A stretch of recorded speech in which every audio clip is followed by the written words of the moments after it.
So while I was in the hospital having my third child, I smashed through the entire season of Severance, the first season. And so I decided I was going to review it because I want to talk a little bit about this show. Now, the first thing I want to mention is I'm going to try and make this as spoiler-free as possible, because it's the kind of show where you want to come in knowing not that much and not knowing anything else going on and just be a part of the experience as things unravel around you. And that's very much what this show is. But in Severance, I am going to say what things you'll learn in like this first 10 to 15 minutes to explain the basic premise of the plot, which is that Severance is a thing. So what is Severance? Severance is a new thing you can do to your brain where they'll put a microchip into it. And essentially when you go into work, you will be in work mode. You will not know about your friends or your family or your kids or your past or your this or your that. You will be completely 100% focused on work, and you will develop your own work personality with the other people at work. However, once you leave work, your brain immediately, boom, clicks to outie mode. They call it innie mode for when you're at work and outie mode when you're out of work. And you now go back to your friends, your family, your loved one, your problems, everything like that. But you don't know who your coworkers were. If they walk by you at the grocery store, you would not recognize them because those are two completely different parts of your brain. So this is a new procedure that they have, and I think it's probably early to mid-90s is when this takes place.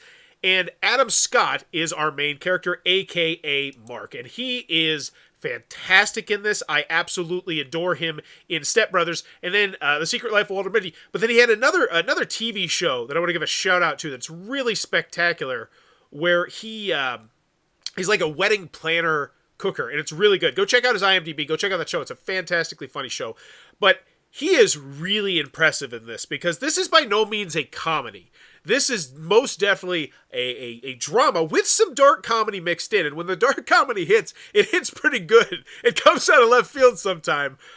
Basically because of the innie part of the show, which is that Adam Scott, our main character, has a group that he works with, his coworkers. And one of them is Zach Cherry, a.k.a. Dylan, who is hyper obsessed with getting the rewards that the company is giving to you. And if you recognize him, you might recognize he was the guy on the bus in Shang-Chi, where he's recording it. And he is fantastic in this. He feels like a coworker that I've had before. And I think that's the best testament you can say to this.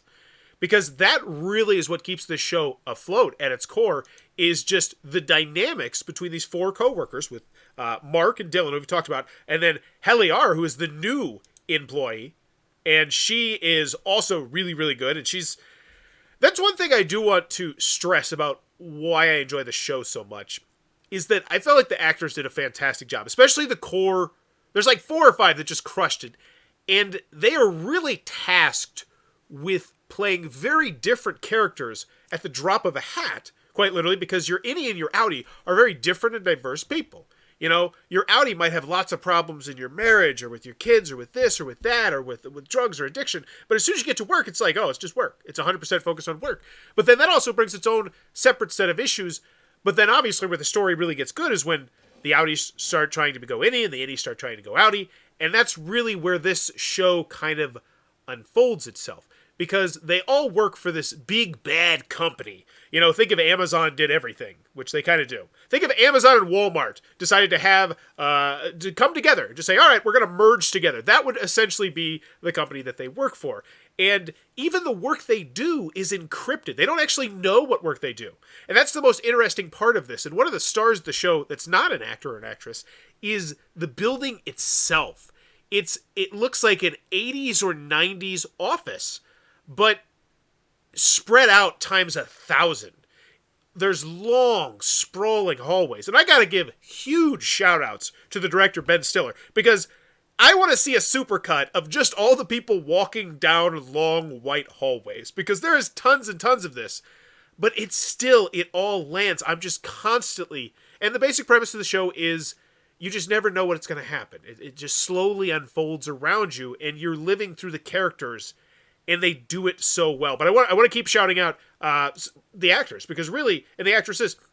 So Tremel Tillman, I hope I'm getting that correctly. I have never seen him before, but he is absolutely fantastic. He plays pretty much like the human resources director. So he's the one in between the big bad corporation and all these employees. And it's such a fascinating thing, and he really goes from very extremes as Milchick, and he is absolutely delightful. But I have two more people that I specifically want to shout out, because I haven't even mentioned the person who I thought has done the most fantastic acting job in this. And once again, I'm not giving you details about what goes on in the season or anything like that, because it's just a fun ride to go on, and you never quite know what's going to happen next. But where is it? It's not Jen Tulloch. Christopher Walken. Yeah, Christopher Walken. He's in here. And here's the best compliment that I can give to Christopher Walken. I didn't feel like I was watching Christopher Walken. I felt like I was watching Bert. And I really cared about Bert. And John Turturro, a.k.a. Jesus from The Big Lebowski, spectacular in this. He plays a company man who's just 100% about the company and the very odd and bizarre ritualisms of this company. And all, you're like, what? And like I said, I'm trying to keep this as spoiler-free as I can. But you get to see, and that's the other thing. Throughout the season, you really start to see these characters evolve and change. And they each have their own very unique and distinctive reasons why. And it's just so much fun. Okay, there's two more actors that I want to shotline before we get out of here, because I really do think they did a spectacular time. Which is Michael Chernus, who plays our main protagonist, Adam Scott's brother-in-law. And he is the self-help guru, and he just chews up the scenery when he's doing the self-help guru stuff. And it's really good. It's really good. But then it's so fascinating because his self-helpisms, you know what, I don't want to go into it. It's just, he's such an interesting character. And I'm super excited to see what they do for season 2. Because that's once again, and that's one of the things that I really got to give him kudos for. This kind of ends on a cliffhanger. But the season was so fulfilling, and I got so much payoff that I wanted. All these things I want to see happen and see what would happen. They happen, because it's just, surely enough, just one thing or another thing would prevent them from happening. And at the end of the season, I got a big bite, and then I was like, I want more. But without a doubt, the person who I think, if anyone's going to get any sort of, nominations, is, where is it? Where is she? Adam Scott, Jen Tulloch? No. We're missing a person here. Patricia Arquette. Where's Patricia Arquette on here? What? How am I missing Patricia Arquette? There we go. She should be near the top. Because she, for my money, this is best actress territory here in a drama. She is tasked with playing a character who goes very diverse. It's just it's chilling. She's chilling in this at some points, and she is just fantastic. And this show is fantastic. And so, what am I going to give this one? I'm giving this a 9. That's a Bauer's Best seal. Slap a Bauer's Best seal on this one. And honestly, I'm starting at 9, but I'm saying, is there anything that holds this back for me? I have a heart. I will say, I hate to say it, there was I think one episode that wasn't directed by Ben Stiller. And that one, I don't know, it pushed my surrealism of the world just a bit too hard. Because there was some pretty extreme stuff that happened in that one. And I know that when you have a slow burn movie or slow burn TV series, you kind of need big events from time to time to kind of just, tug a war the plot along. But, I don't know. It felt a little bit like Jumping the Shark. But, you know what, that's not fair. Because still, at the end of the day, I'm going to give this a 9.2. It was delightful. I can't wait to watch it again before the next series. And that's another thing about this. I think this is very rewatchable. I'm curious to see if there's going to be some little things, some little Easter eggs or knickknacks that perhaps I missed. I'm going to go check out and see if there's a YouTube video on that.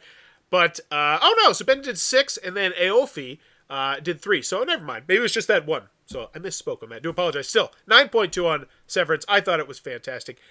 It looks like Micro Company. You should check that one out. So here's the only thing. If you do not like slow burns, that would be the only group of people I might say might not be the biggest fan of this. Because it does take a while to get to where you need to get going. And I think that could turn off some people. But I was a huge fan. Can't wait for season number 2. That is Severance. If you enjoyed this content, please be sure to click on that subscribe button down below. As I'm trying to reach 10,000 subscribers to celebrate my 10-year anniversary of making YouTube content. And as always, thanks for your time, YouTube. Bye-bye.